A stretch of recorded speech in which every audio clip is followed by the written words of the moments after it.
Welcome to another edition of 4 and 4. I'm Kathy Halgren, Director of South St. Paul Public Library, and this month I have 4 more great books to tell you about. Oddly enough, 2 of the books have Albanian characters in them, 1 book takes us to Turkey, and another is set in Norway. My first book is Emily St. John Mandel's Station 11, which has been shortlisted for this year's National Book Award, and I had to find out why. There have been many dystopian books published lately, and when I read reviews, I didn't think I'd enjoy it, but I was wrong. The book starts out where a major film star, Arthur Leander, is acting in a Toronto production of King Lear and drops dead on stage. From there, we are introduced to the various characters in his life from his past. What's amazing about this book is that Mandel can weave the various storylines seamlessly together without it feeling contrived. Within 2 weeks after Arthur's death, most of North America, if not the entire world, has fallen prey to a virus that came to the continent via travelers flying in from Russia. 2 main characters are Jivan, a photographer who wants to become an EMT and who tried to save Arthur when he collapsed on stage, and Kirsten, a child actress who now, 20 years after the initial onset of the virus, is part of an itinerant Shakespeare company, performing while constantly being on the alert for other leftover humans who would shoot first and ask questions later. And then there's the prophet. I'll let you discover him for yourself. A central theme throughout this novel is the concept of work for worldly success or financial freedom, or work that's meaningful to the worker and harmless to society. My next book, Norwegian by Night, by Derek B. Miller, is hard to categorize. The hardcover version came out last year, and the paperback was published this year. In the words of reviewer Susanna Meadows in the New York Times, it has the brains of a literary novel and the body of a thriller. I would agree with that, and I think you too will fall in love with Sheldon Horowitz, an elderly man who has been moved out of New York to Norway by his daughter, who is married a Norwegian and feels that her father would be better off with her rather than alone in New York. Sheldon is nothing if not argumentative, and I found myself laughing through most of this book, even though horrible things occur.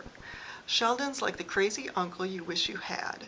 One day he's alone at the apartment when the upstairs neighbors have a fight, and a foreign woman and young boy end up outside his door. Remembering the Holocaust, he decides he will shelter these two in need and takes them into the apartment. When someone breaks down the door, the woman is killed while he and the boy hide in the closet. Feeling awful about not being able to protect the woman, he decides he'll protect the boy, and off they go down the coast of Norway. Sheldon is the most unlikely hero, but I guarantee you will enjoy this unusual novel. Kudos to Mr. Miller. Rufi Thorpe's novel, The Girls from Corona del Mar, reminds us that our lives are filtered through our own lens of expectation and experience. 2 best friends, Mia and Lorianne, grow up in Corona del Mar, California, but their lives diverge quite dramatically as they become young adults. Lorianne, the beautiful good girl with a tight family, ends up married at 18 with a baby on the way. This is surprising because everyone, including Mia herself, would have expected her life to veer in this direction, not Lorianne's. Instead, Mia's been admitted to Yale and ends up thriving academically.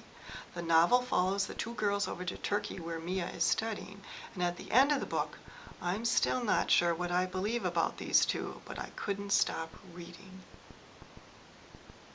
My final book is Laura McBride's We Are Called to Rise. This book alternates chapters between 4 characters, with the majority of the action taking place in Las Vegas. My favorite characters are Avis and Bashkim.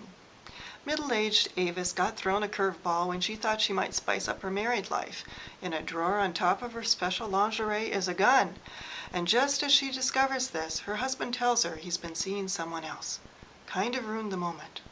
On top of this, she has a son that has returned from the war and he's not handling civilian life too well. My other favorite character is Bashkim, a young boy from Albania who is a worrier and desperately wishes to fit in at school.